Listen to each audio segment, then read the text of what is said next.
नमस्कार, welcome to study IQ. मैं हूं Prashant Dhawan. Now recently United States of America ने दबे शब्दों में भारत को यह कह दिया है, बी केयरफुल इंडिया, ध्यान रखना, क्योंकि जो इंडिया और चाइना के रिलेशंस अब धीरे धीरे इंप्रूव हो रहे हैं। अभी रिसेंटली हमने देखा, हमारे national security adviser Ajit Doval साहब गए चाइना में। पीएम मोदी शी जिनपिंग की मीटिंग हुई है रशिया में। ओवरऑल कंट्रीज के रिलेशंस इंप्रूव हो रहे हैं। इस बीच यूएसए ने एक रिपोर्ट पब्लिश करी। इस रिपोर्ट में यूएसए ने एक्सपोज किया है चाइना की मिलिट्री को, और यह बताया है कि दुनिया के किन किन देशों को बड़ा खतरा है चाइना के एक्सपेंशन से। इंडिया को लेकर पर्टिकुलरली यहां पे आप देख पाओगे, पेंटागन पेंटागन हेडक्वार्टर्स हैं यूएस मिलिट्री के। पेंटागन ने एक्सपोज कर दिया है चाइना को। यह कहा है कि 1,20,000 चाइनीज सोल्जर्स अभी भी इंडियन बॉर्डर के करीब डिप्लॉयड हैं। इनके पास हवेट्सर्स हैं, आर्टिलरी गन कह लीजिए। इनके पास हाईटेक मिसाइल्स हैं और इवन टैंक्स। ये सब लेकर चाइना अभी भी इंडियन बॉर्डर के बहुत ज़्यादा करीब है। इंडिया जो भी करे चाइना के साथ, जो भी फ्रेंडशिप का हाथ जो भी बढ़ाना है, बी वेरी केयरफुल। एक बार को यहाँ पे आप ये भी कह सकते हैं, यूएसए ने बिल्कुल टाइमिंग देखकर ये रिपोर्ट पब्लिश करी है। बाय द वे, ये वो रिपोर्ट है, military and security developments involving the People's Republic of China 2024। But at the same time आप अगर चाइना का पक्ष देखोगे ना, चाइना ने यह कहा है कि जो पूरी रिपोर्ट है ये बेसलेस है, और यूएस चाहता नहीं है कि चाइना के आसपास के कंट्रीज जिनके साथ चाइना के हिसाब से इनके रिलेशंस इंप्रूव हो रहे हैं, वहां पर कोई जेन्युइन इंप्रूवमेंट आए। वो देश हमेशा चाइना को ट्रस्ट ना कर पाए और हमेशा यूएस के साथ एक मिलिट्री पार्टनरशिप बिल्ड करके रखे। तो एक बहुत ही इंटरेस्टिंग टाइम है। ऑलमोस्ट आप कह लीजिए आने वाले 4 सालों में भारत के सामने दो रास्ते होंगे। या तो हम चाइना को लेकर थोड़ा ट्रस्ट दिखाएंगे, या फिर जो यूएस कह रहा है कि चाइना को कभी भी ट्रस्ट मत करिएगा, अभी भी बहुत सारी मिलिट्री आपकी बॉर्डर के पास डिप्लॉय करके बैठे हैं, कभी भी ये अपना मूड चेंज कर सकते हैं। जो भी मीटिंग्स वगैरह सब हुई हैं, सब बंद हो सकती हैं और चाइना फिर से अग्रेसिव हो सकता है। नाउ, पहली बात तो यूएस की रिपोर्ट में इन डिटेल लिखा क्या है ये जानते हैं, और उसके बाद ग्लोबल टाइम्स के जरिए चाइना ने किस तरीके से इस रिपोर्ट को रिजेक्ट किया है ये भी हम डिस्कस करेंगे। नाउ, इस रिपोर्ट में देखिए, यूएसए ने कैटेगोरिकली एक बात लिखी है कि चाइना के जो सोल्जर्स का पुल बैक वाला इशू है वो इंडिया चाइना के बीच में है, उस पर ये कमेंट नहीं करेंगे। मगर ये लद्दाख से लेकर अरुणाचल प्रदेश तक इंडिया चाइना की 3,488 किलोमीटर लॉन्ग जो बॉर्डर है, वहां पर अगर सैटेलाइट व्यू से देखें तो आज भी 1,20,000 चाइनीज सोल्जर्स यहाँ पे डिप्लॉयड हैं। इनके पास हैवी वेपन सिस्टम्स हैं, टैंक्स हैं, हाउइट्जर्स हैं, सरफेस टू एयर मिसाइल। यहां पर देखिए, ये बहुत ही इंपॉर्टेंट बात यूएस ने मेंशन करी है कि चाइना यही मान के चल रहा है कि कल को अगर स्मॉल स्केल वॉर होती है तो उस पर्टिकुलर केस में अगर इंडिया अपनी एयरफोर्स को भी यूज करता है तो उससे निपटने के लिए ये लोग सरफेस टू एयर मिसाइल्स, उसके अलावा बहुत सारा एडवांस मिलिट्री इक्विपमेंट ये इंडिया की बॉर्डर पे डिप्लॉय करके बैठे हैं। और साथ ही साथ चाइना बहुत ही ह्यूमंगस स्केल पर न्यूक्लियर वेपन्स भी बना रहा है। पेंटागन की रिपोर्ट ने यह कहा है कि 2024 तक चाइना के पास 600 ऑपरेशनल न्यूक्लियर वॉरहेड होंगे। यह नंबर 2030 तक 1,000 के पार भी चला जाएगा। रिपोर्ट यह भी हाईलाइट करती है कि चाइना की डाइवर्सिफिकेशन हो रही है न्यूक्लियर आर्सनल की, मतलब कि बहुत टाइप के ये मिसाइल्स बना रहे हैं, इंटरकॉन्टिनेंटल बैलिस्टिक मिसाइल्स जो यूएस को हिट कर सकते हैं, स्मॉल रेंज मिसाइल जो इंडिया के लिए है, ताइवान के लिए है। बेसिकली चाइना हर तरफ से खुद को एक बड़ी वॉर के लिए प्रिपेयर कर रहा है। और इंडिया के अलावा इस रिपोर्ट में देखिए, जापान के बारे में बहुत सारी वार्निंग्स हैं कि पीपल्स रिपब्लिक ऑफ चाइना और जापान के भी बहुत सारे ओवरलैपिंग क्लेव्स हैं कॉन्टिनेंटल शेल्फ को लेकर, बहुत सारे और इलाकों को लेकर, इवन एक्सक्लूसिव इकोनॉमिक जोन को लेकर। तो China in the future Japan के अगेंस्ट भी अग्रेशन दिखा सकता है। और फिर तीसरा देश आप सबको पता है, जो कंट्री सबसे ज्यादा आज के समय डेंजर में है, वो कंट्री है ताइवान।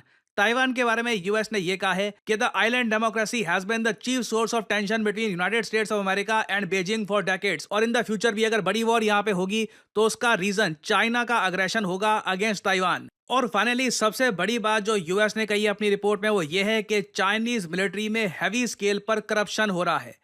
यूएसए ने यहां पर यह नोट किया है कि रिसेंटली चाइना ने अपने डिफेंस मिनिस्टर को निकाल दिया और उसके बाद कई और ऑफिशियल्स को भी निकाला है। रीजन इसका यही है कि चाइना की जो सेंट्रल गवर्नमेंट है वो भी शॉक्ड है कि आज के समय चाइनीज मिलिट्री में करप्शन ये किस हद तक फैल चुका है। रिसेंटली एक बहुत जरा एक मैं कहूंगा अजीब सा केस सामने आया था। ली जियांगपिंग नाम का एक आदमी था चाइना में।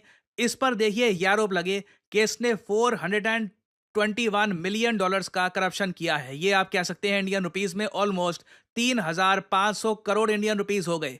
इतना बड़ा करप्शन इसने किया और इस वजह से सीधा इसको मौत की सजा सुनाई गई। चाइनीज कोर्ट ने कहा कि he will get death sentence और बहुत ही जल्द इसको मार भी दिया गया। और ये बताया जा रहा है ये जो पर्टिकुलर केस है ना, इससे चाइना की सरकार ने थोड़ी सी अपनी इमेज चमकाने की कोशिश करी है, क्योंकि जेन्युइनली चाइना की मिलिट्री में एक के बाद एक बहुत सारे करप्शन केसेस सामने आए हैं, जिससे लोगों का एक बहुत ही बड़ा प्रश्न चिन्ह ये खड़ा हुआ है कि चाइना की मिलिट्री क्या चाइना के हित के लिए काम कर रही है, या फिर यहाँ पे कुछ टॉप लेवल करप्ट जनरल्स आ चुके हैं जो बस अपने बेनिफिट के लिए स्मॉल स्केल वॉर करवाना चाहते हैं या फिर डिफेंस बजट में और बढ़ोतरी चाहते हैं। तो ये एक बहुत ही इंटरेस्टिंग फैक्ट है। आप इमेजिन कर सकते हैं चाइना ने जब ये सब सुना, इनको बहुत गुस्सा आ गया और ग्लोबल टाइम्स ने यहाँ पर ये एक आर्टिकल पब्लिश किया है। चाइना के रक्षा मंत्री ने पेंटागन की रिपोर्ट को बिल्कुल रिजेक्ट कर दिया है और ये कहा है कि ये डिसेप्टिव है और हिपोक्रिटिकल है। चाइना ये कह रहा है कि एक तरफ यूएस लगातार अपने मिलिट्री बजट को इंक्रीज कर रहा है, but at the same time ये लोग इस टाइप की रिपोर्ट्स पब्लिश करके चाइना का नाम खराब कर रहे हैं और चाइना के आसपास जो देश हैं उनको डरा रहे हैं, उनको एक तरीके से ये कांस्टेंट फियर में डाल रहे हैं कि चाइना उस कंट्री को अटैक कर सकता है। और सबसे इंटरेस्टिंग बात यह है कि बिना बांग्लादेश का नाम लिए चाइना के सरकारी मीडिया आउटलेट ने यहाँ पर यह भी लिख दिया कि यूएस लगातार रेजिम चेंज करवाता है और कलर रेवोल्यूशंस करवाता है उन कंट्रीज में। जो भी कंट्री प्रो यूएस नहीं होता वहां पे तख्ता पलट करवा कर ये लोग अपनी सरकार वहां पे बनाने की कोशिश करते हैं। नाउ इंटरेस्टिंगली इस बात को लेकर यूएसए के जो सेक्रेटरी ऑफ स्टेट हैं एंथनी ब्लिंकन, इनकी भी एक वीडियो रिसेंटली काफी वायरल हो गई थी। नाउ इस वीडियो में आप देखोगे कि ब्लिंकन से एक रिपोर्टर ने जब पूछा कि आप ईरान में तख्ता पलट करवाने की कोशिश क्यों नहीं करते, रेजिम चेंज करवा दो, पूरा चैप्टर ही खत्म हो जाएगा, तो ब्लिंकन इसके जवाब में ये कहते हैं, What, if anything, can we do to advance that? I think if we look at the last 20 years, our experiments in regime change have not exactly been resounding successes. ना यहाँ पर कह रहे हैं पिछले 20 सालों में जो इन्होंने प्रयास किया है रेजिम चेंज करवाने का ईरान में, इनको सफलता हासिल नहीं मिली है। और फिर ये आगे कहते हैं कि रेजिम चेंज से काफ़ी बार प्रॉब्लम भी आ जाती हैं। तो अगेन इंटरेस्टिंगली चाइना ने इसी बात को लेकर यूएसए को कॉर्नर किया है कि यूएस ना सिर्फ एक मिलिट्री एडवांटेज बनाकर रखता है, ये लोग अपनी इकोनॉमी और अपने इन्फ्लुएंस के दम पर कंट्रीज में सरकारें भी अपने हिसाब से बदलवाते हैं। तो दोनों कंट्रीज ने देखिए एक दूसरे पर आरोप लगाए हैं। इंडियन पर्सपेक्टिव से अगर हम देखें ना, तो हमारे लिए बेस्ट रहेगा कि चाइना के साथ धीरे धीरे जो हम रिलेशंस इंप्रूव कर रहे हैं, ब्रिक्स को और ज़रा स्ट्रांग बना रहे हैं, वो हम बनाते रहें, but at the same time border पे हमेशा हमारी मिलिट्री भी डिप्लॉयड रहनी चाहिए। क्योंकि अगर हम 1962 वॉर को देखें, एक ऐसी वॉर जिसने हमेशा के लिए इंडिया चाइना रिलेशंस को ट्रांसफॉर्म कर दिया था, जिस वॉर के अंडर चाइना ने लद्दाख का बहुत ही बड़ा हिस्सा अक्साई चिन कब्जा लिया था, उस वॉर में अगर हम देखो ना, उससे पहले लिटरली चाइना ये नारे लगाता था हिंदी चीनी भाई भाई। फिर अचानक से चाइना ने एक बड़ा अटैक किया इंडिया पे, इंडिया वॉज नॉट रेडी और हमको एक बहुत ही बड़ा प्राइस पे करना पड़ा। इंटरेस्टिंग बात देखिए, इंडिया में ना हम लोग चाहे एक बार को 1962 वॉर के बारे में अपनी टेक्स्ट बुक्स में इतना पढ़ते नहीं है, चाइना ने अपने स्टूडेंट्स के लिए अलग से चैप्टर बना रखे हैं हिस्ट्री बुक्स में अबाउट द 1962 वॉर। तो ये एक ऐसा चैप्टर है जहां से हमको बहुत कुछ सीखने को मिलता है। एक बार को यूएस की रिपोर्ट हम इग्नोर भी कर दे, खुद की हिस्ट्री हम इग्नोर कर नहीं सकते। इंडिया चाइना के रिलेशंस इंप्रूव हो रहे हैं, but at the same time border पे कॉन्स्टेंटली हमें विजिल बनाने की रखने की आवश्यकता है। जहां पे हम बॉर्डर पे कमजोर पड़े, चाइना कोई बड़ी बात नहीं है, अचानक से इंडिया को सरप्राइज भी कर सकता है। तो इस टॉपिक से रिलेटेड देखिए इन द फ्यूचर बहुत सी अपडेट्स आएंगी, मैं आपके लिए बाद में अपडेटेड वीडियोस लाता रहूंगा। और फाइनली यहाँ पे आप लोगों से मैं एक सवाल पूछूंगा। देखिए पीएम मोदी को अपना 20वां इंटरनेशनल अवार्ड मिल चुका है। बताइए हाल ही में किस देश ने दिया है पीएम मोदी को इनका 20th इंटरनेशनल अवार्ड। ये हाईएस्ट सिविलियन ऑनर है उस देश का। ये है यहाँ पे आपकी options, China, Israel, Saudi Arabia या फिर कुवैत। बताइए किस कंट्री ने रिसेंटली पीएम मोदी को 20वां इंटरनेशनल ऑनर दिया है। जो लोग देंगे कमेंट सेक्शन में सही आंसर, उनकी कमेंट को मैं दे दूंगा हार्ट, ताकि बाकी लोग समझ पाएं कि सही उत्तर क्या है। और फाइनली आप लोगों के लिए एक बहुत ही इंपॉर्टेंट मैसेज, अगर आप सोशल मीडिया पर मुझसे जुड़ना चाहते हैं ताकि मेरी वीडियो शॉर्ट्स की नोटिफिकेशन सबसे पहले आपको मिले, तो इसका बेस्ट तरीका है मुझसे जुड़िए टेलीग्राम और इंस्टाग्राम पे। मैं x.com ट्विटर पे नहीं हूँ, मेरा कोई अकाउंट नहीं है वहाँ पर।